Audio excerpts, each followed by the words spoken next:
suspect foul play. We're here to do Knives Out, Popcorn Junkies. Say Popcorn Junkies. Popcorn Junkies. Say Hi. hello. Hello. Right, what you need to say now is, hey guys, subscribe and follow. Hey guys, subscribe and follow the Popcorn Junkies podcast. The Popcorn Junkies podcast on iTunes. On iTunes. Like it if you like it. Like it if you like it. Lump it if you don't. Subscribe for notifications. Subscribe for notifications. Well done. I did that well, didn't I? You did that very well. Yeah, we're here to review Knives Out. How would you pronounce it? Is it Rian or Rian Johnson? Ryan, I think. Rian Johnson. Rian Johnson is well known for making a couple of films that I have a very strong opinion about. His last film was Star Wars The Last Jedi, where he killed Luke Skywalker. And I wasn't happy about that. So for me, his name was a dirty name. And you didn't like Looper either. I did. Well, I really wanted to like Looper. I quite like Bruce Willis, wasn't it? Flying around in time. Yeah. And there were just parts of it that just felt a bit creaky. And I never saw Brick, which was his first film. I did see Brick, and that I felt the same as I did about Looper. It was all did you? right. Yeah, but he's quite into sort of trying to subvert genre films, isn't he? I think it was the noir thriller type thing that he did with Brick. And, Looper was sci-fi, and Knives Out is a twisting, turning, sort of meta, postmodern Agatha Christie whodunit twister. Or what's that game where people choose Cluedo? It's like Cluedo.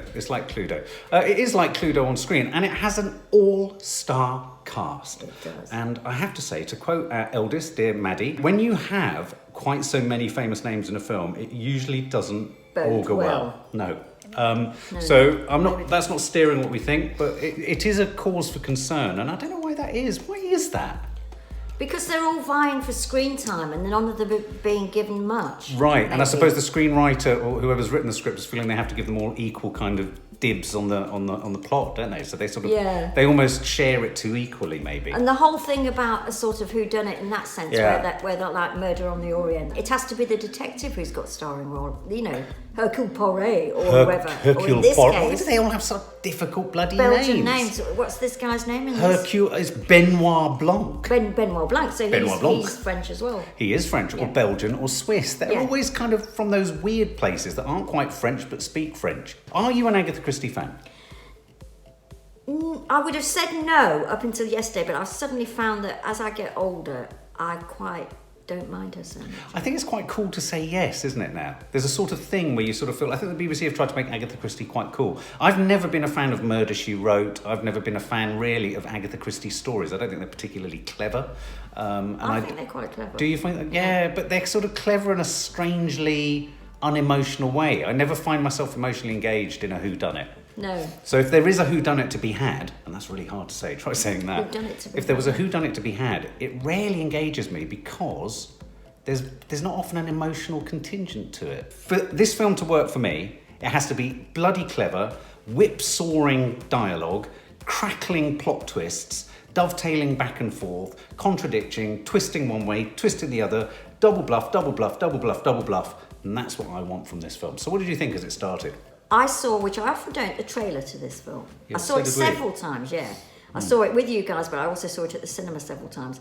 And I honestly felt at the end of the movie that everything I'd seen in the film went into the trailer. I've never known a film where so much, the funny lines, the good lines, the crisp editing and all the crisp editing and everything, the shots of the house, the shots of this, all came in the trailer, and in that respect I felt cheated completely coming out of the film. Oh right. And I think I expected far more from it. I expected more of that. Well, I tell you what I thought. I thought the first 15-20 minutes of it was very promising. It was just the sort of setting of the scene. Yeah. And you had the sense of Christopher Plummer's character. Yeah. We were being set up, and we were being introduced, that lovely thing of, Act 1, being introduced to all of the cast.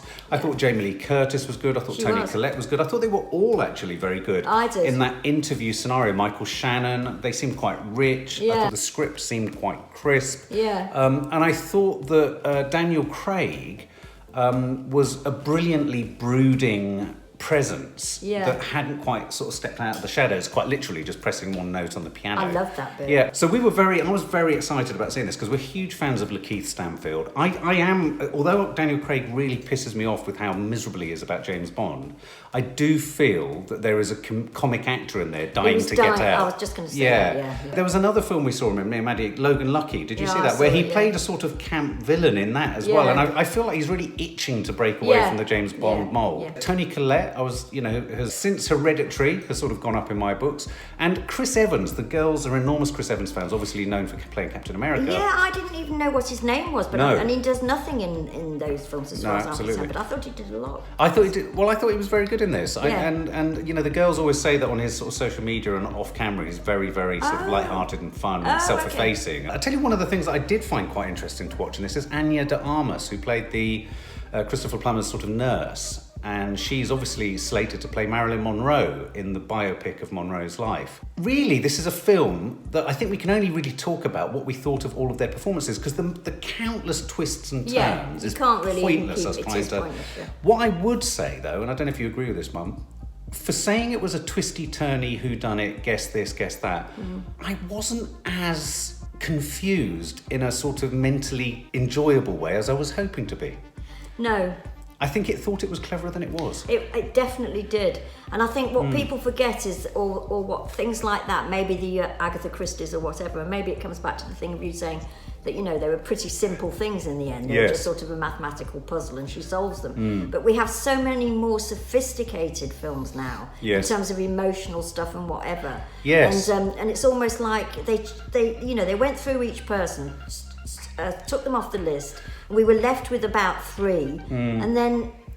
But even when they took them off the list and put them back on the list, it wasn't done in a particularly sophisticated way. You're right. I think you're absolutely right. I think streaming series like Ozark, Breaking Bad is a classic example, where the twists and turns can be so sort of labyrinthine and complex. Or to use our biggest favourite at the moment, Succession, because in a way, this was a type of Succession. That's very true. That's very true. Yeah, the sort of family, the class of the family was very much like the Roys. Yeah, with the patriarch at the top. Nads is a big fan of the whole whodunit concept genre.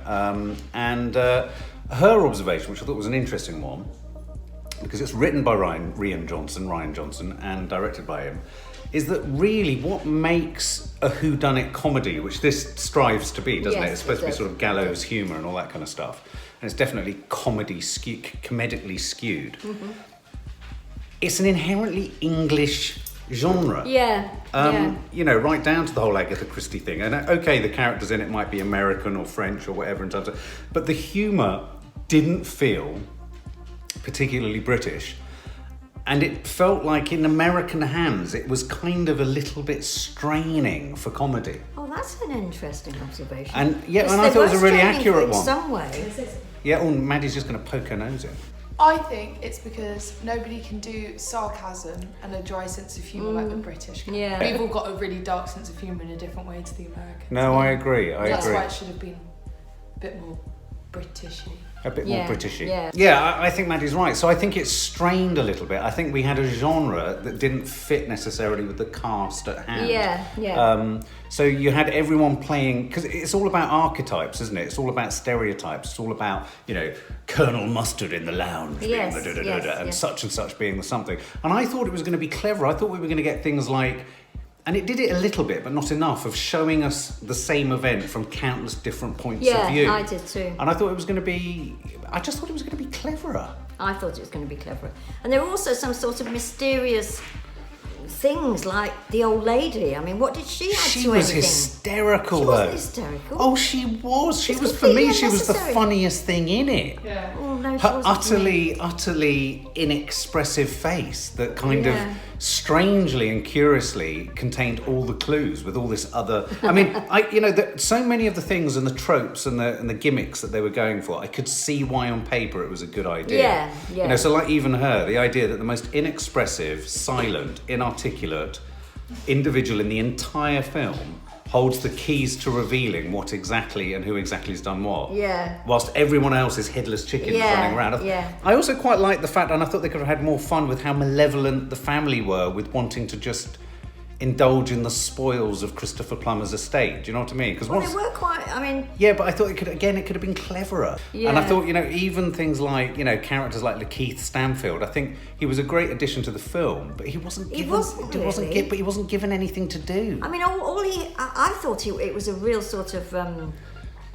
I don't know why he took it, the part. Yeah. I mean, basically, he has to look up at the ceiling and be pissed off with everybody. Yes. And playing second fiddle to Daniel Craig. And playing second fiddle. I mean, they didn't give him a line, I didn't think, that was sort of his own line. No. And that we didn't establish a character for him. No. I thought it was a real waste of a comic actor. Yeah, and he is a great comic actor. Yeah. I did think, for me, the one moment where it sputtered into sort of almost surreal silliness, which I think it kind of needed to go towards a little bit more. It was trying to from the beginning. It was trying to, and I thought Daniel Craig took it there for the moment that the script allowed it, was around the donut and the hole in the donut. Oh, the hole in the donut. But even that became a bit strained the second time he kind of rinsed that joke. Did you not feel that? Yeah, I did. And also, another big problem, mine Yes. are all big problems that you didn't have at all, Right. is that I did not, considering most of the plot hinges round the girl, the maid, Yes. and what she knows and what she doesn't know and blah blah blah. And Yeah. She really got on my nerves, and it was far too much of her, Right. and far too little, I felt, of all the people that could have done a comedy turn more. Yeah, Too much explication. She was explaining everything. There's too Yes. many. Daniel Craig took her on as his partner, blah, blah, blah, blah, blah.